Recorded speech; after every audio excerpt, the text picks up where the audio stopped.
Andrew, when I look at your eyes and I see you in different things, or even when you walked in here, you have a look. Your eyes have a look, and there's rage behind it. Okay, that's the look you have. Why do you have that look? Rage?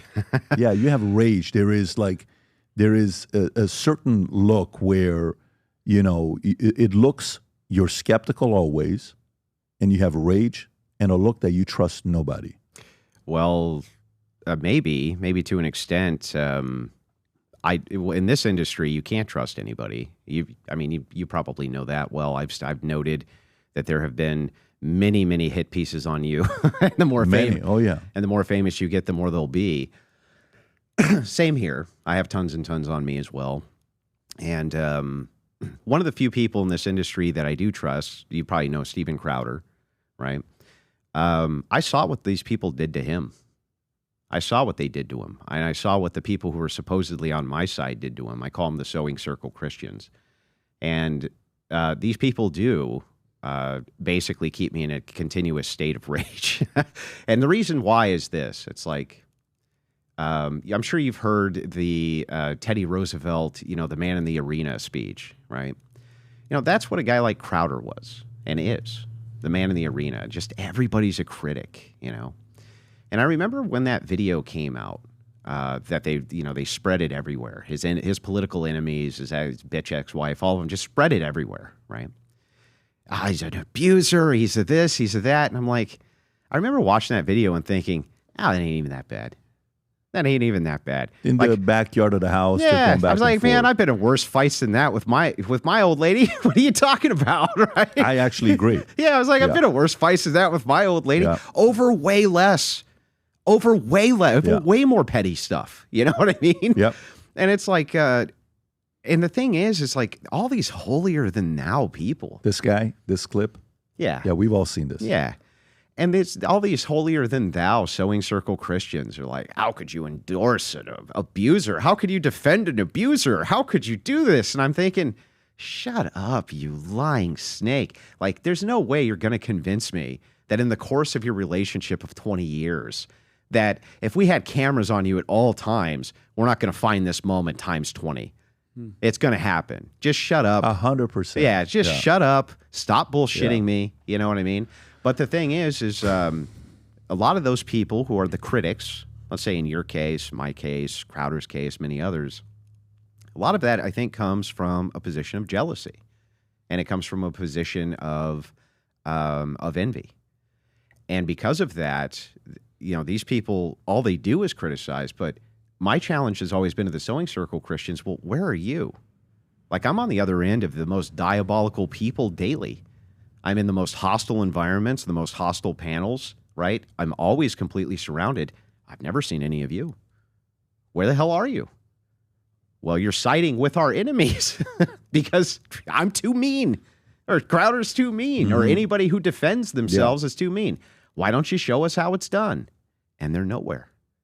They're nowhere. In many ways, I respect leftists who will engage on their ideology, right, and engage on the arguments much more than I respect my own side of of which has many of these sewing circle Christians who refuse to engage, but instead just want to virtue signal to the audience. No, I'm a real Christian. You would never hear me say something so nasty and evil to a diabolical person who just told me they killed 3 of their kids in the womb, And I'm like, what? I'm supposed to sit there and go, oh, well, okay then. Let me pat you on the head and read gospel. That doesn't work. You have to destroy worldviews before you can replace worldviews. Yeah, Stephen called me the day this was released. It could have been the day or the next day.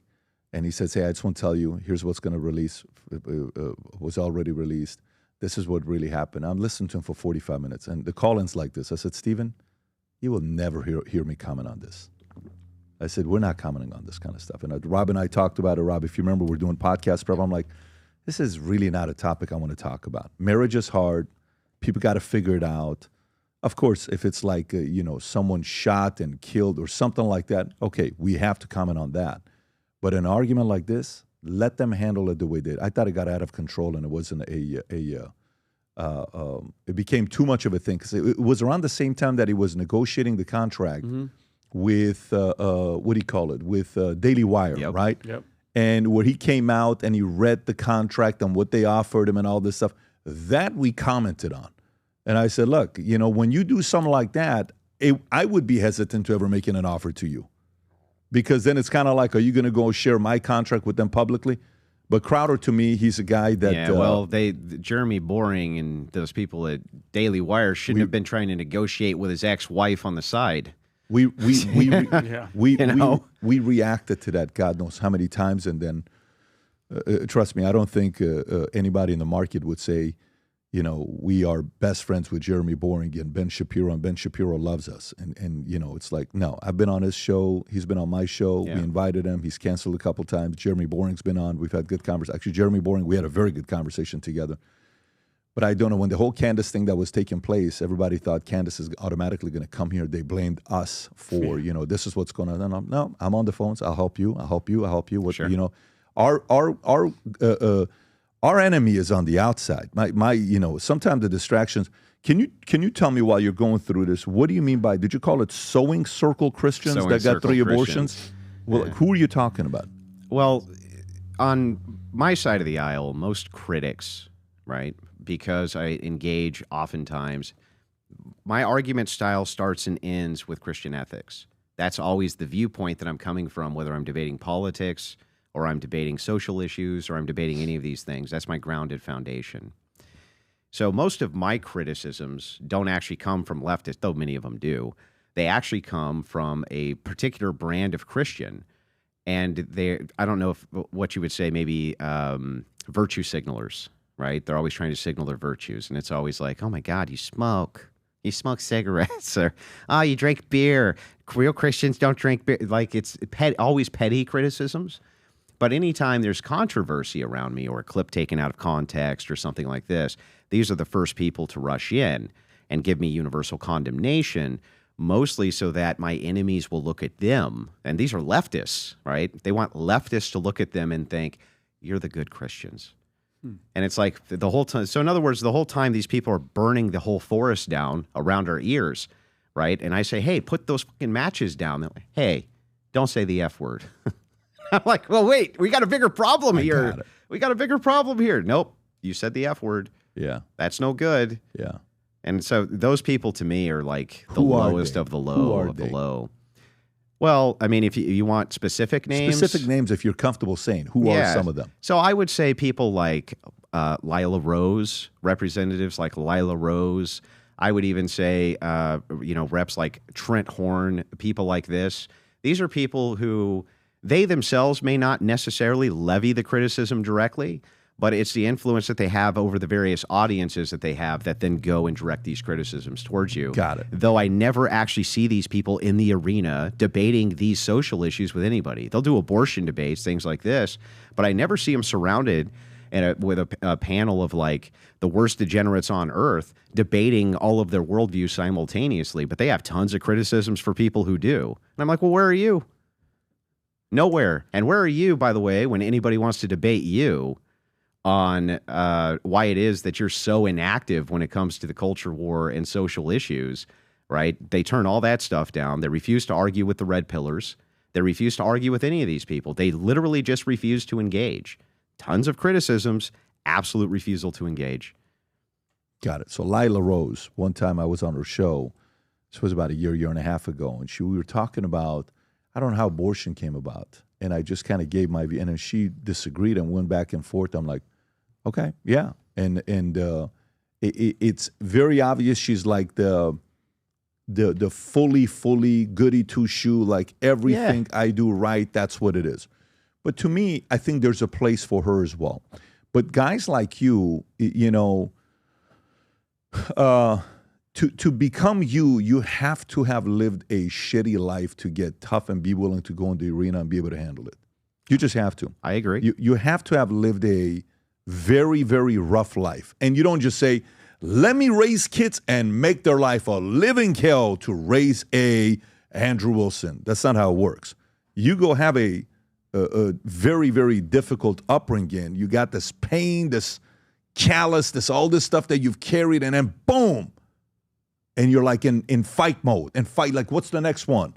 Who's the next one? That's not for everybody. You can't train her to be like you. I agree. Yeah. But I think there's a place for both of you guys. So, and I even agree with that. What I don't agree with is if you're not willing to do it, shut your mouth and don't criticize then. got it. So if you're not willing to get in the arena, don't react and don't give your thoughts on what Andrew Wilson believes. That's right. If you're not willing to do it yourself, and here's the thing, I've always had an open challenge. That's never going to stop. The reaction audiences, that's a business model. Look, I totally get it. Yeah. And I understand that this is something I'll always have to deal with. Yep. But that doesn't mean that I can't say publicly, well, show me how it's done then. Or, hey, many times we put the offers out. Then you come in, show me how you would do it better. And then we watch them fail and flop over and over and over again. It's not as easy as it looks, as you know. Of course. And by the way, a guy like Steven Crowder, the same way he had a bad fall, he can make a massive comeback and be the main guy again. Yes, like at one point, I think he was the main guy. No, wasn't Crowder like the guy? Mm-hmm.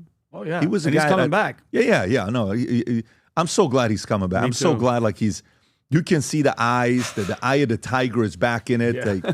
Like, you can tell. You're saying you're taking some credit for it. I'm kidding. I'm kidding. I'm literally kidding. He's going to call you and he's going to say something to you. What are you doing? Yeah. No, I think I've told Steven that I think that he's wasted, and that he does best. The thing is with him, and I completely understand it. He's built a moat around himself. You know what I mean? And it's like, but that's not where you shine, man. You shine in that arena, engaging, The coffee. And, fighting it out. Yeah. Like he's really good at it. He is really good at it. He's had tons and tons of guests coming in now, and he's duking it out with them, right? And he's doing it in the Steven Crowder way, right? It's both respectful, and it's insightful, sarcastic. And he has to have all that together. and it's fun to watch, and he's a super smart guy. Yeah. My name is Andrew Wilson, host of The Crucible. As you guys know, I'm a political analyst and a political satirist. If you want to talk directly with me, as many of my audience have requested that they be able to do, I've been able to carve out a system on this platform, Connect, in order to do that with you. That's on Connect. You can ask me whatever questions that you want. We can talk debate. We can talk strategy. We can talk about basically whatever it is that you've been wanting to talk with me about, and I hope to see all of you there. If you enjoyed this video, you want to watch more videos like this, click here. And if you want to watch the entire podcast, click here.